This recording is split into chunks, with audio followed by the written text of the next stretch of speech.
अच्छा, ऐसे है कि नेक्स्ट हमारा टॉपिक जो है ना वो है टाइप्स ऑफ मनी।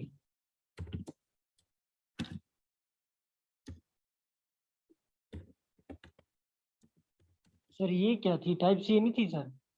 ये इवोल्यूशन थी, ओरिजिन था मनी का। ओके। टाइप्स ऑफ मनी में जो है सबसे पहले हमारे पास जो है ना,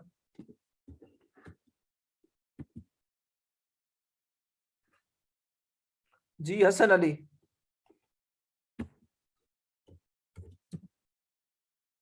सबसे पहले हमारे पास जो है ना, अरे अटेंडेंस लगा दे, मैं थोड़ा लिंक नहीं मिल रहा था सर। बस मिल गया अब ना। मेटेलिक मनी सबसे पहले है। सबसे पहले क्या है? मेटेलिक मनी है। तो इसमें जो है इसकी दो टाइप्स हैं।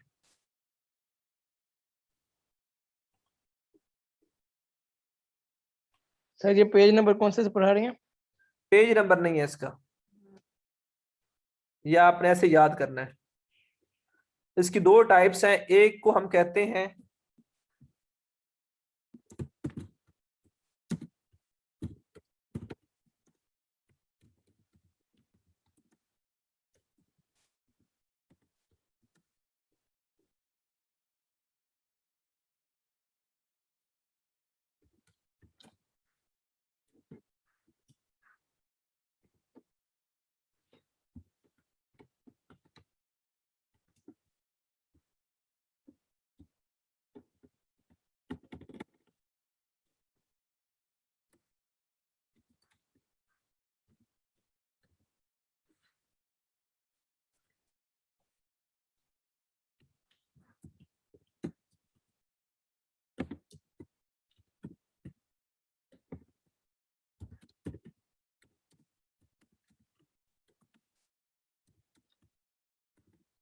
ठीक है। तो ये बेटा दो टाइप्स हैं उसकी।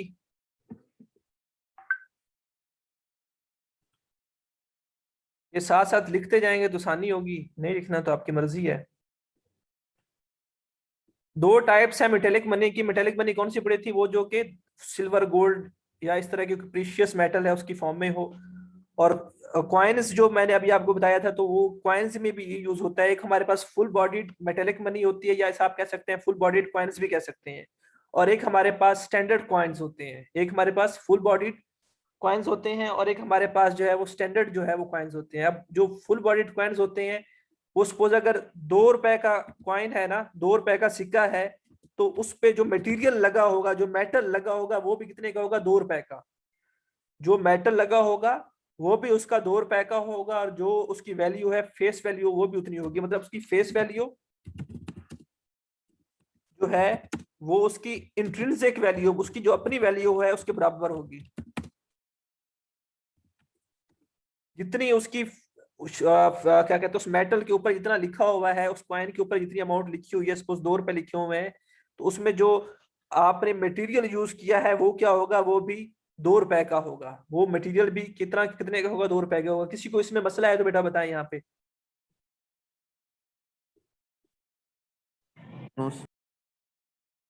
आगे आते हैं स्टैंडर्ड मनी कॉइन्स पे या स्टैंडर्ड मेटेलिक मनी पे। ये क्या होता है? फेस वैल्यू वो कम भी हो सकती है और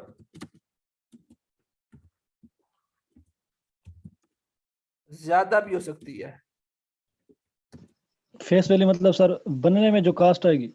नहीं, फेस वैल्यू क्या होती है? जो उसके फेस के ऊपर लिखी होती है। जैसे कि आपके पास अगर 2 रुपए वाला सिक्का है, तो वो जो सिक्के के ऊपर क्या लिखे हुए हैं? 2 रुपए लिखे हुए हैं। ठीक है सर। ठीक है। तो फेस वैल्यू जो है वो उसकी इंट्रिंसिक वैल्यू से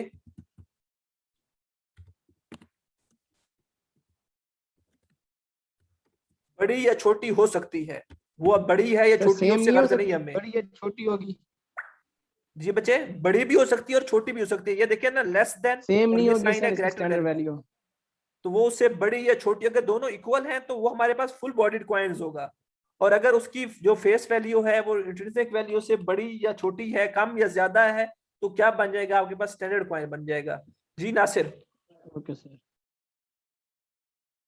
सर इसकी ये कोई वैल्यू एग्जांपल? मतलब जो वेट करें, दे देता हूँ मैं आपको एग्जांपल भी। जी बच्चे। सर जैसे कि हमारे पास 2 रुपए का सिक्का है सर, हाँ उसकी सर जो उसके ऊपर 2 रुपए लिखे हुए उसको हम माप फेस वैल्यू कहते हैं, या उसकी सर पावर 2 रुपए के सिक्के जैसे कि सोना होता है उसे बेचा जाए कहीं तो उसके नहीं नहीं, बदले वो उतना तो अब पैसा मिले? फेस वैल्यू, सो जहाँ पे भी जो उसकी फेस वैल्यू से मुराद ये होता है, जैसे शेयर की फेस वैल्यू क्या होती है, जो शेयर के ऊपर लिखी हुई होती है। सर इसी तरह से 2 रुपए की जो सिक्का है उसकी वैल्यू, फेस वैल्यू क्या होगी, जो कि उसके ऊपर लिखी हुई है।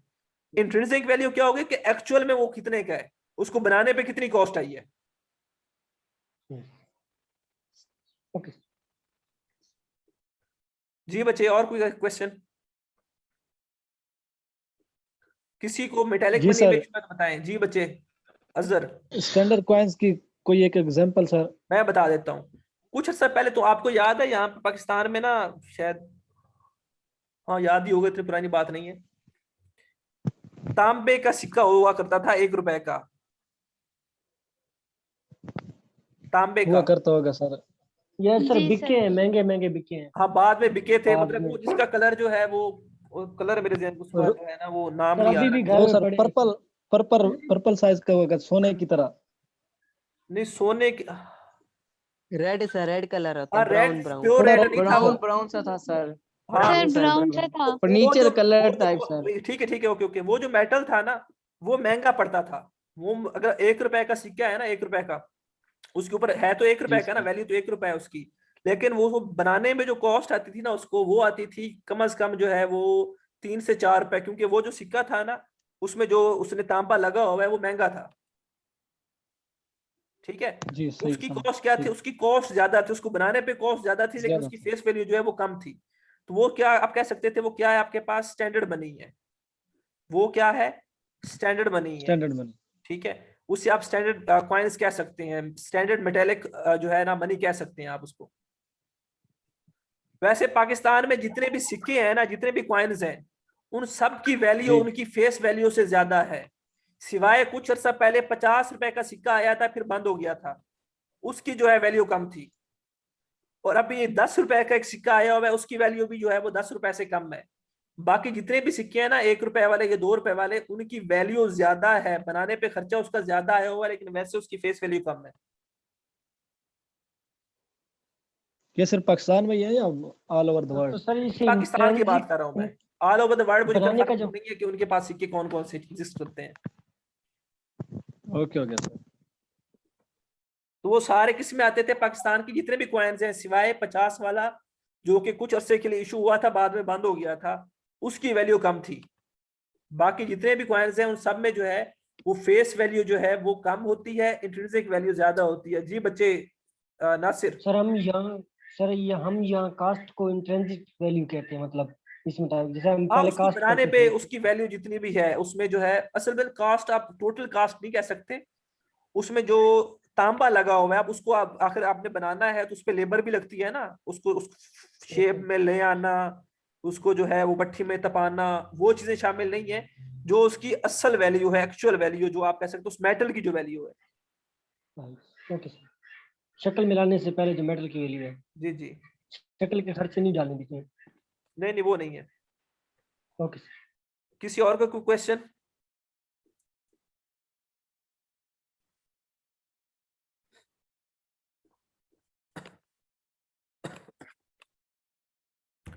सही है। यहां तक इसको खत्म कर दूं मैं, यहां तक समझ आ गई आपको? Yes sir. जी सर। ओके। उसके बाद टाइप्स ऑफ मनी में सेकंड जो मेरे पास मनी है वो है पेपर मनी।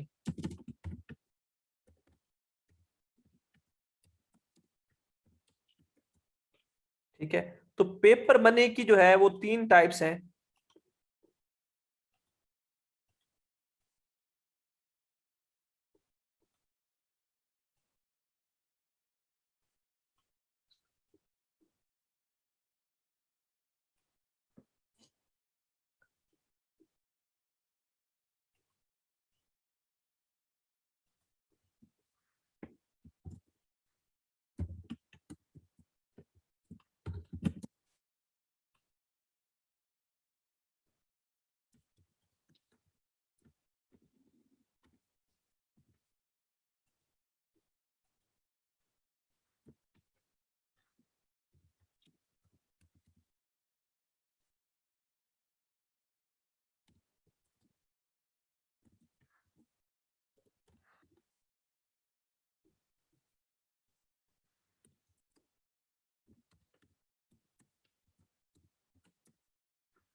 जी बच्चे, अब समझिएगा इसको। पेपर मनी, पेपर मनी में आपने ध्यान में क्या रखना है कि वही जो सुनियार वाली एग्जांपल मैंने आपको दी थी, उसका सोना रखा, उसके बदले में वो पेपर लेकर आया। तो ऐसे ही आप एग्जांपल ले लें कि सपोज सोना है, सोना रखा हुआ है, उसके अगेंस्ट आपको जो है कोई ना कोई पेपर में कोई मनी दी गई है, कोई नोट दिया गया है इस तरह से, ठीक है। तो आपने करना क्या है, तीन टाइप्स हैं, एक रिप्रेजेंटेटिव मनी है, कन्वर्टेबल और एक इनकन्वर्टेबल। सबसे पहले मैं जो है आपके साथ डिस्कस करने जा रहा हूँ वो है रिप्रेजेंटेटिव मनी। इसमें क्या होता है कि वो जो सुनियारा है, वो जो सुनियारा है, आप उसको फिलहाल सुनियारा समझें या आप बैंक समझ लें। बैंक ने क्या किया, आपसे 100%, मतलब कि सपोज अगर एक चीज 100 रुपया आपको दे रहा है आपको, तो 100 रुपए का गोल्ड अपने पास रखेगा और आपको जो है वो मनी दे देगा, कागज पर लिख कर दे देगा। आप क्या करोगे, वो ले लोगे, यूज करते रहोगे, जब आपका दिल कर चाहेगा आप उसको मेटल में कन्वर्ट करवा सकते हो। आप उस बैंक के पास या उस सुनियारे के पास जाकर उसे कह सकते हो कि भाई ये अपना 100 रुपये वापस लो, मुझे 100 रुपये वाला जो मैंने आपको जेवर रखवाया था, जो सोना रखवाया था, जो मैंने सिल्वर रखवाया था, वो मुझे वापस कर दें। तो आप क्या कहेंगे, ये रिप्रेजेंटेटिव मनी है। आप क्या कहेंगे, ये रिप्रेजेंटेटिव मनी है। उसके बाद आते हैं कन्वर्टेबल मनी पे। इसमें क्या होता है, आप बैंक के पास या आप उसको फिलहाल वो सुनियार समझे, उस सुनियार के पास जाते हैं और उसको क्या करते हैं, उसको सोना देते हैं। 100 रुपए का सोना नहीं देते, 100 रुपए से कम का सोना देते हैं। कितने कम का, उसको छोड़ दें आप, जस्ट 100 रुपए से कम, लेस देन 100% बैकअप। 100% से कम, मतलब कि 100 रुपए अगर आप ले रहे हैं तो 100 रुपए से कम का जो है आप सोना देंगे। अगर 500 ले रहे हैं तो 500 से कम का सोना देंगे, ठीक है। और फिर आप वो 500 वाला जो है देंगे कम का, लेकिन उससे लिखवाएंगे कि भाई ये जो नोट है, नोट लिखवाएंगे 500 का, और वो 500 लेकर आप अपने पास आ जाएंगे, अपने पास उस वापस लेकर आ जाएंगे, उसको फिर आप यूज करते रहेंगे। और फिर एट द एंड क्या होगा, आपने वो जो कागज है वो वापस लेकर जाएंगे उसके पास। जितना सोना आपने दिया हुआ था, वो 500 का नहीं दिया था, बल्कि 500 से कम का दिया था, तो जितना भी सोना आपने दिया हुआ है वो सोना ले लेंगे। बस चेंज इसमें क्या आया, इसमें ये आया कि पहले आपके पास 100% बैकअप होता था उसका, बैंक के पास, सुनियार के पास 100% बैकअप होता था, मतलब कि 500 दे रहा है तो 500 का ही उसके पास सोना होता था। लेकिन अब क्या, 500 का सोना नहीं है, उससे कम वैल्यू का सोना है, ठीक है। तो दूसरी चीज सेम है, ये भी कन्वर्ट हो सकता था उसमें मेटल में, जब आप चाहते जाके जाके ले सकते थे आप। और इसमें भी आप जो है वो जाकर दोबारा जो है उसे मेटल ले सकते हैं, ठीक है। तीसरी टाइप क्या है, इनकन्वर्टेबल मनी की या फेट मनी की। तो इनकन्वर्टेबल मनी क्या होती है, इसमें भी आपके पास जो बैकअप है ना वो लेस देन 100% होता है, मतलब कि जितना 500 का अगर आपने लिया हुआ है, 500 का आपने आपने सोना रखा है अपने पास, ठीक है। तो उसके अगेंस्ट आपने जो है सॉरी 500 से कम का सोना रखा है, उसके अगेंस्ट बैंक ने आपको या सुनियार ने आपको जो है 500 का नोट दिया, और वो 500 को नोट लेकर आप जो है वो क्या कहते हैं, रोजमर्रा की जो लाइफ है उसमें आप जो है वो उसको यूज करने लग गए। लेकिन अब क्या होगा, वो कन्वर्ट नहीं होगा गोल्ड में, वो गोल्ड वैसे ही सुनियार के पास या वो गोल्ड वैसे ही बैंक के पास रहेगा। आप वो जो है वो पेपर जो है उसको यूज करते रहेंगे और वो आगे एक्सचेंज होता रहेगा। जी, काफी सारे लोगों ने हैंड रेस किया हुआ है, तो वन बाय वन जो है वो अपने क्वेश्चन पूछ सकते हैं। सफदर रफीक, जी बच्चे। सर मैंने ये कहना था, ये रिप्रेजेंटेटिव मनी जो आपने पढ़ाई है, इसमें ये आज भी हम देखते हैं जो बैंक से लोन वगैरह लेते हैं तो वो गोल्ड को रखते हैं गिरवी के तौर, तो इसमें हम इसकी एग्जांपल ले सकते हैं, आज के टाइम में भी ऐसा होता है। बेटा इसकी एग्जांपल ये नहीं है, इसकी एग्जांपल ये नहीं है। इसकी एग्जांपल क्या है वो मैं आपको बता अच्छा देता सर, वो हूँ। जब ये एग्जांपल जब वो बैकअप वो लोन लेना एक और बात है, नोट इशू करना ये एक और बात है। क्योंकि उसमें भी सर इसमें यही होता है ना कि सोना रखते बेटा हैं समझ, फिर मैं आपके उसको पॉइंट पे पहुंच गया हूँ, आप जो बात करना चाह रहे हैं उसमें पहुंच गया हूँ, उसमें कोई इशू नहीं है मुझे, वो आप मुझे ना समझाएं। पॉइंट ओके आपका आ गया मेरे तक, लेकिन अब मैं किस सेंस में कह रहा हूँ वो अभी आपको बताता हूँ, एक मिनट वेट करें आप। वो मैं आपको बता देता हूँ थोड़ी देर तक। जी हसीब। सर मेरा आपसे क्वेश्चन है कि फर्ज करें आप क्या कहते हैं इसे, सुनियारे हैं सर। तो मैंने आपके पास गोल्ड रख दी है, आप मुझे जो पेपर देंगे मैं कैसे वो यूज करूंगा सर? जैसे आपका क्वेश्चन भी ओके है, मैं भी बताता हूँ आपको हसीब, एक मिनट वेट करें। जी नासिर। सर किस किस बेटा मैं बताता हूँ आपको, वेट करें, मैं बताता हूँ, अभी बताता हूँ आपको। ये सबके क्वेश्चन मुझे लेने दें। ये दोनों क्वेश्चन आपके और क्या कहते हैं उसका क्या नाम है, सफदर के, ये आपस में जो है ना वो लिंक करते हैं। जी नासिर मोहम्मद। श्री के नॉट कन्वर्टेबल इनकन्वर्टेबल मनी को एक्सप्लेन करना दोबारा। बेटा इनकन्वर्टेबल जो है ना, उसमें ये होगा कि वो जो आप पहले क्या था, वो कागज आप वापस जाके सोना ले सकते थे, ऐसे ही है ना दोनों केसेस में। लेकिन इनकन्वर्टेबल केस में आप जो है वो जाके सोना नहीं ले सकते, वो आपको सोना नहीं देगा कभी भी।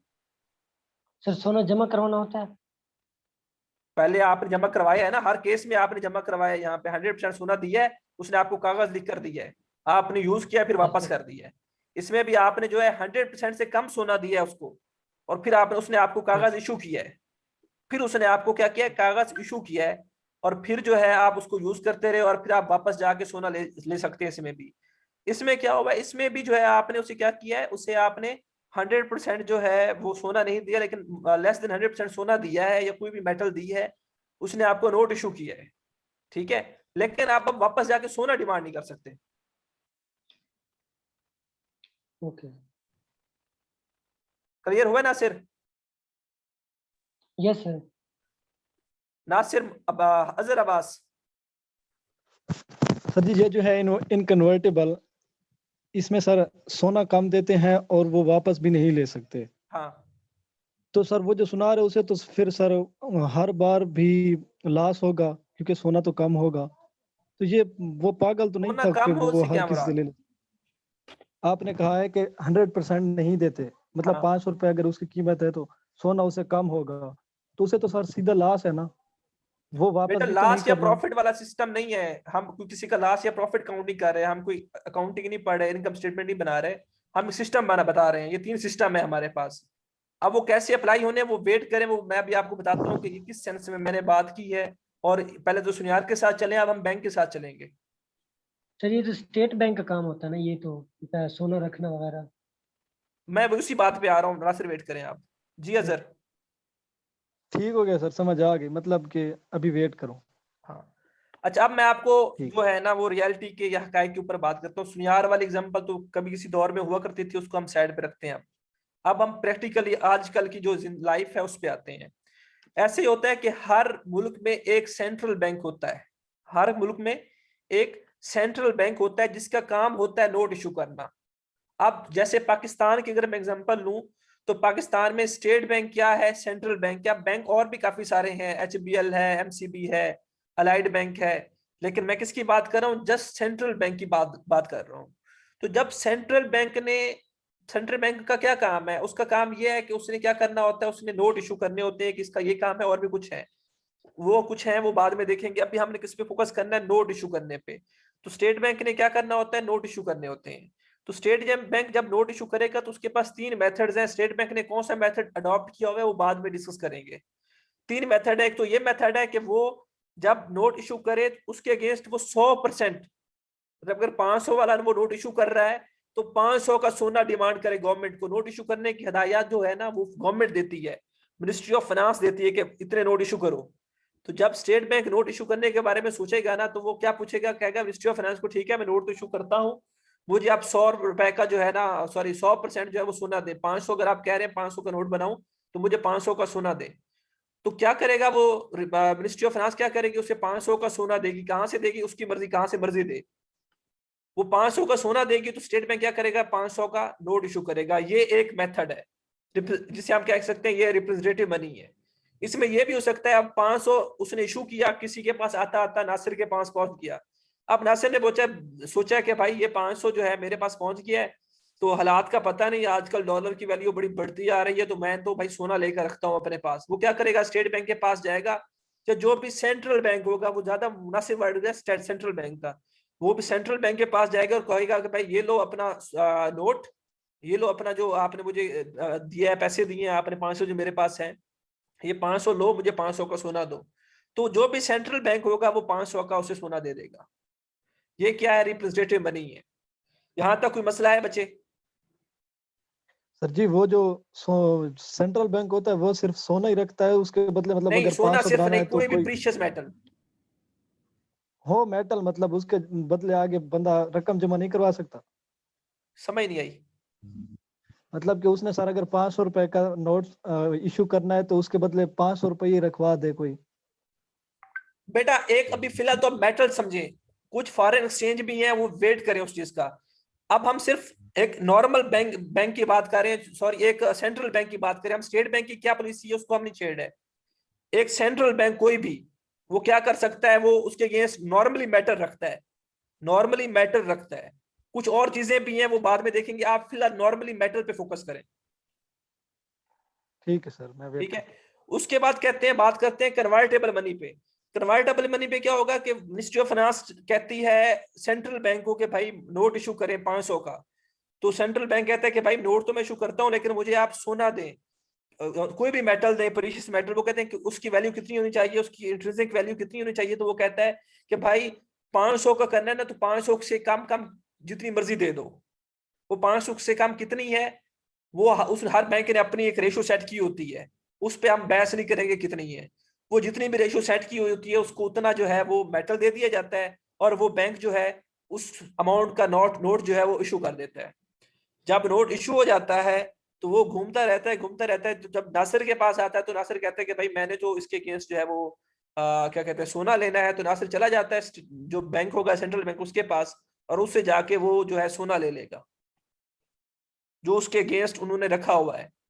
तो वो उसको नासिर को सोना मिल जाएगा, वो कन्वर्ट हो जाएगा नोट किसमें, सोने में, या जो भी प्रीशियस मेटल होगी उसमें।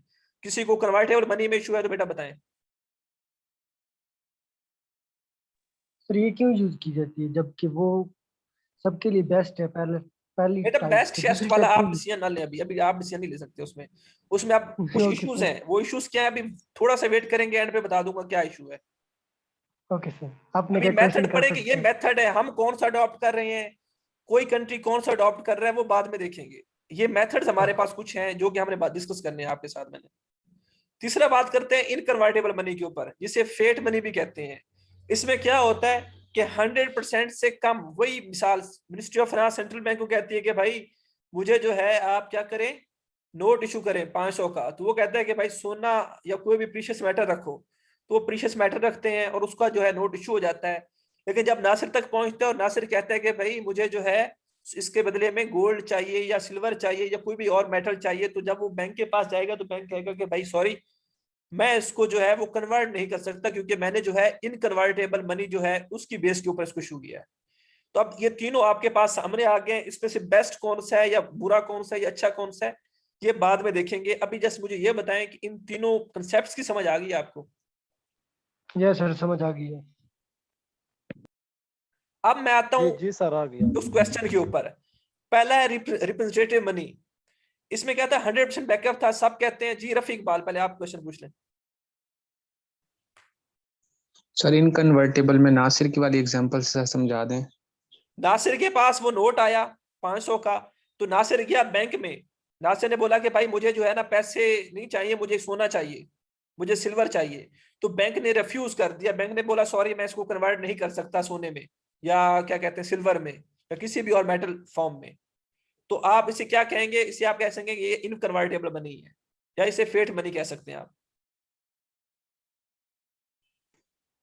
Okay sir. सर यहाँ पर वो अजहर की बात जो लॉस वाली थी सर, उसे किस तरह कंपनसेट नहीं, करेंगे? लॉस प्रॉफिट नहीं, अभी अभी बात ना करें उस पर, अभी उस पर बात ना करें, लॉस प्रॉफिट वाली बात पे नहीं करना अभी। Okay sir. यहां तक क्लियर है? अब आगे चलते हैं। अब सबसे पहले बात करते हैं रिप्रेजेंटेटिव मनी की। नासिर ने बोला था कितनी अच्छी बात है ना रिप्रेजेंटेटिव मनी, कि भाई 100% सोना है उसके बदले में कन्वर्टेबल की ऑप्शन भी है। लेकिन मसला पता है क्या हुआ है, मसला ये कि पाकिस्तान दुनिया में इतने ममालिक हैं और इतने ममालिक में इतने नोट्स हैं, तो इतने मेटल अवेलेबल नहीं है, इतना मेटल जो है वो अवेलेबल नहीं है कि जिसके अगेंस्ट हर बैंक, हर मुल्क का हर बैंक जो है वो मेटल रख के जो है नोट इशू कर सके।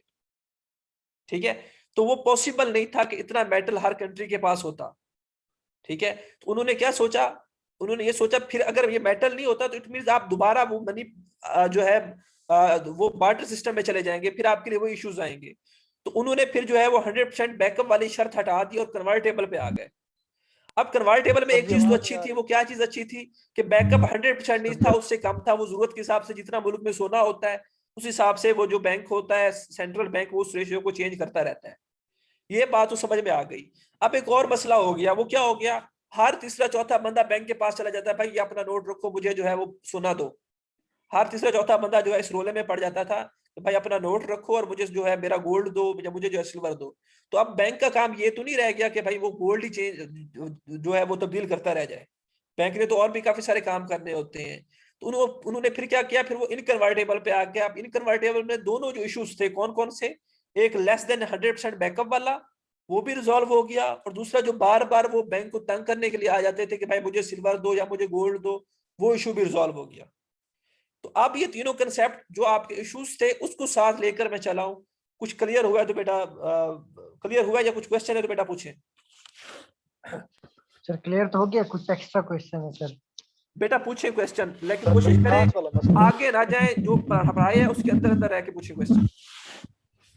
सर आगे चला गया, अच्छा ठीक है, बाद में फिर। हाँ, क्योंकि वो आगे वाली बातें आगे जाके करते रहेंगे हम, वो अभी और भी टॉपिक्स हैं मनी के हवाले से हैं। जी असीब। सर क्वेश्चन ये है कि इनके बारे में एक आसान सी डेफिनेशन हमें बता दें, लिखवा दें सर, रिप्रेजेंटेटिव और कन्वर्टेबल मनी और बेटा ये इनकन्वर्टेबल। डेफिनेशन है, representative money is a money in where there is a 100% backup of any metallic form, in any metal form, ठीक है, and it can be converted into the metallic form after it can be convertible into the metallic form। ये अब अगर आप लिख देंगे, ये points दोनों लिख देंगे, या इसको अपने साथ जो है वो अरेंज करके सेंटेंसेस में कवर कर लेंगे तो ये आपका कवर हो जाएगा। फर्दर ये जो है आगे आपके पास आएगा भी सही, इसके ऊपर पूरा नोट जो है वो आपकी बुक में भी अवेलेबल है, लेकिन वहां पे गैर जरूरी डिटेल लिखी हुई है कि फलां सन में ये हुआ, फलां ईयर में ये हुआ, उसने ये किया, चाइना ने ये कर दिया, तो तब जो है इस तरह का ये इशू क्रिएट हुआ, तब रिप्रेजेंटेटिव मनी आ गई।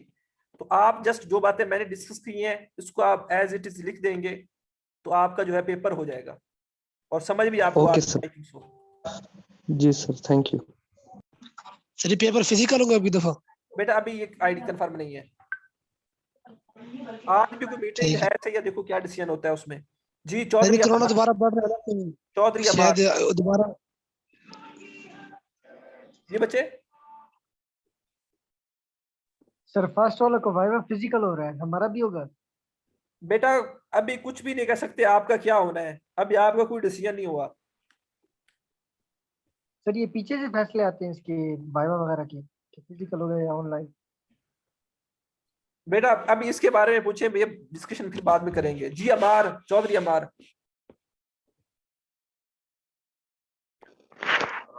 जी सर, मेरा क्वेश्चन ये था कि गवर्नमेंट जो काफी सारे नोट एक बार इशू करती है, तो अगर कोई क्या कहे कि मेरा ये नोट आप वापस कर लें, तो गवर्नमेंट को ये कैसे पता चलेगा ये नोट किसके लिए इशू हुआ था, इसके लिए हमने इसके अगेंस्ट वापस करना है या नहीं करना? मेटल जो गवर्नमेंट कभी भी ये नहीं करेगी कि ये कभी किसी नोट के लिए यही मेथड यूज करे, कभी किसी नोट के लिए ये यूज करे। गवर्नमेंट जब भी करेगी ना, बैंक जब भी करेगा, कोई एक पॉलिसी अडॉप्ट करेगा इन तीनों में से, वो सभी नोट्स के लिए वही होगी। जी सर, सभी मतलब जितने भी एक बार नोट होंगे उनके लिए एक ही पॉलिसी अप्लाई होगी। कोई बता बाहर का क्वेश्चन रिपीट कर सकता है? इनकी आवाज थोड़ी कट गई थी। सर वही कहते हैं कि अब जो नोट चल रहे हैं पूरी दुनिया हमारे मुल्क में, तो वो एक ही मेथड से चल रहे होंगे। हाँ, एक ही मेथड के साथ चल रहे हैं। और सर ये नोट के ऊपर नाम होता है, इसका क्या प्रोसेस होता है कुछ लोगों का? मैं बता देता हूँ, एक मिनट वेट करें। यहाँ तक क्लियर है? कोई क्वेश्चन है? अमार कौन सा मेथड यूज कर रहा है बैंक, वो मैं बता देता हूँ आपको। जी सर क्लियर है, थैंक यू सर। इस वक्त मैं किसी और मुल्क की बात नहीं कर रहा, जो पाकिस्तान में जो नोट चल रहे हैं वो फेट मनी, इनकन्वर्टेबल मनी के जो है ना उस पे चल रहे हैं। आप कभी भी जो है 100 रुपए वाला नोट लेकर स्टेट बैंक के पास नहीं जा सकते कि भाई इसको सोने में कन्वर्ट करो, ठीक है सर उसके ऊपर लिखा तो होता है कि हमें अदा को मुतालबे पे अदा के कहने पे, वो क्या कहते हैं, वो मुतबादला इस तरह की स्टेटमेंट है, वहां पे एक स्टेटमेंट उसके ऊपर लिखी होती है हाजा के बादल। जी सर, वो मुतालबे पे हाजा को मुतालबे पर अदा। हाँ बिल्कुल बिल्कुल, वही वही वही। तो ये स्टेटमेंट उसके ऊपर लिखी होती है, उसके बावजूद स्टेट बैंक जो कि सेंट्रल बैंक है पाकिस्तान का, वो उसको कैश गोल्ड में कन्वर्ट नहीं करता। वो ये कह देता है कि भाई ये जो है इसके बदले में आप मुझसे डॉलर ले लो, फॉरेन एक्सचेंज कोई भी करेंसी ले लो, लेकिन वो गोल्ड में कन्वर्ट नहीं करता। सर फिर सुनार के पास जाके सर कर जो नाम सर पे लिखे होते गवर्नर वगैरह के अशरफ बसरा मैं तारिक एक बाजवा मिनट, नाम के सर बारे में नाम पे नहीं आया अभी, अभी जस्ट मैं उस पे आया हूँ कि वो जो स्टेटमेंट लिखी होती है उसका मतलब ये हर किसी नहीं होता कि ये जो है कन्वर्ट करके देगा। वो उसके बदले में कोई ना कोई फॉरेन एक्सचेंज दे देता है, लेकिन उसको गोल्ड में या किसी भी मेटल फॉर्म में कन्वर्ट नहीं करता, क्योंकि वो ठीक ठीक इनकन्वर्टेबल मनी या फेड मनी की कंसेप्ट के ऊपर काम कर रहा है। सही हो गया। अब आते हैं उसके ठीक है ऊपर सर। नाम के ऊपर। तो नाम जो होता है ना नोट के ऊपर लिखा होता है, तो जिस रीजन में, जी सर गवर्नर को। जिस रीजन में गवर्नर होता है उसके रीजन में जो नोट इशू होता है ना, उसमें उस गवर्नर का जो है वो नाम लिखा जाता है। अब पाकिस्तान के नोट के ऊपर हम डिस्कशन करेंगे मिड से पहले ही। पाकिस्तान, अभी हम एक जनरल जो है ना मनी वो पढ़ रहे हैं, तो पाकिस्तान की जो मनी है उसका कंसेप्ट क्या है, उसके ऊपर हम जो है पाकिस्तान की मनी के जो है ना वो नोट्स होंगे हमारे पास, नोट से पढ़ेंगे, बुक से भी नहीं, वो आपको पढ़ाया जाएगा मिड से पहले पहले। जी मोहसिन अब्बास। सर एक क्वेश्चन था सर। बच्चे पूछे। सर जैसे ये 100% से कम सर सोने का कह रहे हैं भाई, सर हर कंट्री के पास तो इक्वल सोना नहीं होता, इसलिए सर इनके कोई पोर्शन होते भाई, ये कंट्री इतने देकर इतना नोट्स कर ले बिल्कुल, लेगी ये कंट्री। हर कंट्री के पास ऑप्शंस होती हैं, हर कंट्री का सेंट्रल बैंक डिसाइड करता है कि कितना सोना रखना है मैंने। Okay sir. इंटरनेशनल कोई कवानीन नहीं है, सिर्फ हर मुल्क की अपनी मर्जी हर होती मुल्क, इसीलिए तो होता है ना, किसी मुल्क की करेंसी बहुत अच्छी होती है, जैसे कि डॉलर है। अब डॉलर है, जैसे कि दिनार है, दिरहम है, ठीक है, तो इनका उनके साथ भी बड़ा लिंक होता है, ठीक है। तो वो हर कंट्री जो है अपने हिसाब से पॉलिसी बनाता रहता है, उस हिसाब से ये सारा कुछ चलता रहता है। सर जी हम किसी दूसरे मुल्क की करेंसी अपने मुल्क में लागू करा सकते हैं सर? नहीं, ऐसा नॉर्मल होता नहीं है, लेकिन कुछ कंट्रीज जिसकी करेंसी के ऊपर पब्लिक का ट्रस्ट उठ जाए, वो हम पढ़ेंगे जी सर। करेंसी मनी की जो अफगानिस्तान। क्वालिटीज पढ़ेंगे, मनी की कैरेक्टरिस्टिक्स पढ़ेंगे। जब ट्रस्ट नहीं रहता ना लोगों को अपनी करेंसी के ऊपर, जैसे कि अब कुछ अर्सा पहले पाकिस्तान में हुआ था कि 100 रुपए जी की सर अफगानिस्तान डॉलर को था, भी चाहिए थी करेंसी पाकिस्तान की। अचानक जो है डॉलर 160 पे पहुंच गया, फिर 170 पे जी जी पहुंच सर गया, इस तरह होगा। 168 पे पहुंच गया, तो लोगों को ट्रस्ट इस पे थोड़ा सा उठने लगा था। फिर एक थोड़ा सा कुछ जी सर। शॉप्स ने पाकिस्तान के अंदर ही, कुछ ऐसी भी शॉप्स थी जिन्होंने बोला था जस्ट हम जो है डॉलर में जो है वो चीजें, अगर आपने परचेज करनी है तो डॉलर में परचेज करें, ठीक है। तो कुछ लोगों ने ये काम शुरू कर दिया था, लेकिन दोबारा जो है अल्हम्दुलिल्लाह अब हम ठीक हालत में आ गए हैं। अभी भी जो है, अगर आप अफगानिस्तान में, अगर आपको कोई रिलेटिव है या किसी को जानते हैं, तो अफगानिस्तान में आज भी एक तो अफगानी करेंसी तो चलती चलती है, साथ डॉलर भी उसी हिसाब से चलता है। जी सर चल रहा है उसमें। हाँ, क्योंकि वहां पे लोग, सर पूरी दुनिया में सर यही 3 टाइप्स चल रही है मनी की, या इसके अलावा भी कोई है? क्या बेटा समझ नहीं क्वेश्चन की आपकी। सर मैंने कहा है कि पूरी दुनिया में यही 3 टाइप्स चल रही हैं मनी की, या 3 इसके टाइप्स अलावा भी कोई और हैं, टाइप? 3 टाइप्स, लेकिन अब मैं ये नहीं कह सकता कि सारे इनकन्वर्टेबल पे हैं। कुछ में भी रिप्रेजेंटेटिव पे हो, कुछ में भी कन्वर्टेबल पे हो। पाकिस्तान में इनकन्वर्टेबल है, मैंने बता दिया आपको। Okay sir. जी एक मिनट बेटा, कैनात आप बेटा बताएं, क्वेश्चन पूछें। जी सर, सर अभी जैसे आपने कहा कि सारे जो सेंट्रल बैंक होते हैं वो मेटल रख के उसके अगेंस्ट जो है ना मनी देता है, तो फिर ये कंट्रीज आपस में क्या करती हैं, मनी एक्सचेंज करते हैं या ट्रेड के लिए और इंपोर्ट एक्सपोर्ट का जितना भी वो बेटा 2-3 चीजें ध्यान में रखिएगा, सिर्फ मेटल नहीं होती, कुछ चीजें और भी होती हैं। वो जी कुछ सर। चीजें क्या है, वो जब हम पाकिस्तान की नोट इश्यूज की पॉलिसी पढ़ेंगे ना, तब मैं आपको बताऊंगा। अभी जस्ट के आप जी इसको मेटल कह सकते हैं। अब आप अगला क्वेश्चन पूछिएगा, जो दूसरा इसका पार्ट था। सर यही कि वो फिर जो बैंक हैं आपस में कंट्रीज की, वो फिर वो क्या एक्सचेंज करती हैं आपस में इसको इकोनॉमी के लिए या इसको चलाने के लिए चीजों को? वो बेटा एक अभी तक एक फॉरेन कंट्री की एक्सचेंज बात की। होता है, वो आपस में फॉरेन एक्सचेंज जो है वो एक्सचेंज करते हैं, वो जी जी सोना वगैरह नहीं एक्सचेंज करते। वो जो है वो फॉरेन एक्सचेंज जो है वो एक्सचेंज करते हैं। और नॉर्मली ये जो है फॉरेन एक्सचेंज में कुछ अप्रूव्ड करेंसीज हैं, हर फॉरेन एक्सचेंज भी नहीं, तो 5 अप्रूव्ड करेंसीज हैं जो कि हम मिड से पहले ही पढ़ेंगे, वो यूज की जाती है एक्सचेंज के लिए। ओके सर जी ओके। जी नासिर मोहम्मद। सर ये जो गोल्ड रखा जाता है सो उसके बदले नोट इश्यू करने के बदले सर गोल्ड की प्राइस में फीसद कुछ परसेंट रखा जाता है ना, तो गोल्ड की प्राइस में इजाफा और कमी होती है, तो इसका कोई इशू नहीं होता उसकी, इसकी मतलब फिर रिवोल्यूशन करते निकाला रहते हैं जाए। वो। Yes. मतलब पहले 5 केजी जो सोना रखा हुआ था, वो वैल्यू थी उसकी 5 लाख, अब हो गई उसकी 6 लाख। तो वो क्या करेंगे, वो जो डिफरेंसेस अमाउंट होता है उसके फिर वो नोट इशू कर देते हैं। सर जी जी बच्चे। सर जी सर जी, ये जो सर गोल्ड की जो सर ये कीमत बढ़ती आ रही है टाइम के साथ साथ, सर इसकी क्या वजह है सर? क्या मतलब ये सर गोल्ड दुनिया में खत्म हो गया सर? नहीं, खत्म नहीं, प्रीशियस मेटल है।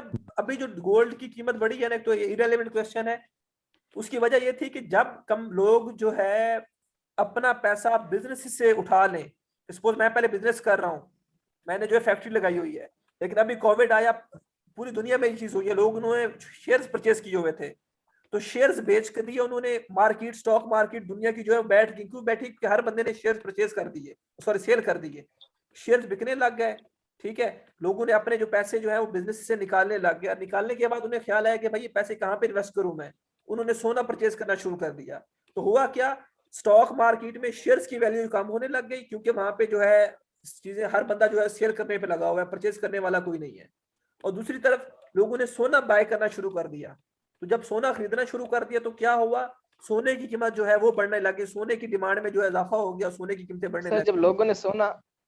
लोगों ने जब देखा भाई कीमत बढ़ी है तो सोना लिया, कल को कीमत कम होगी तो उनको लॉस नहीं आएगा सर? नहीं, वो तब सोने की कीमत जब स्टार्ट किया ना उन्होंने, तब सोने की कीमत कम थी, लेकिन जब उसकी जो है उसकी क्या कहते हैं डिमांड बढ़ी, लोग ज्यादा परचेज करने लग गए, तो तब क्या हुआ, उसकी डिमांड बढ़ी तो साथ साथ उसकी जो प्राइसेस हैं वो भी उस हिसाब से बढ़ने यस सर। लगे। लेकिन अब फिर आगे जाके एक सर स्टेज ये में नेशनल स्टेज अपने पे लगा होता कि भाई आगे जो है अगर हम सोना परचेज करते हैं तो हमें लॉस हो सकता है, तब उन्होंने परचेज करना छोड़ दिया। जैसे आजकल सोना जो है उसकी सेल और परचेज जो है इतनी ज्यादा नहीं हो रही, क्योंकि उन्हें पता है कि जी अब सर, सही प्राइसेस बात जो है, है वो बिल्कुल सही पीक पे बात है। हैं।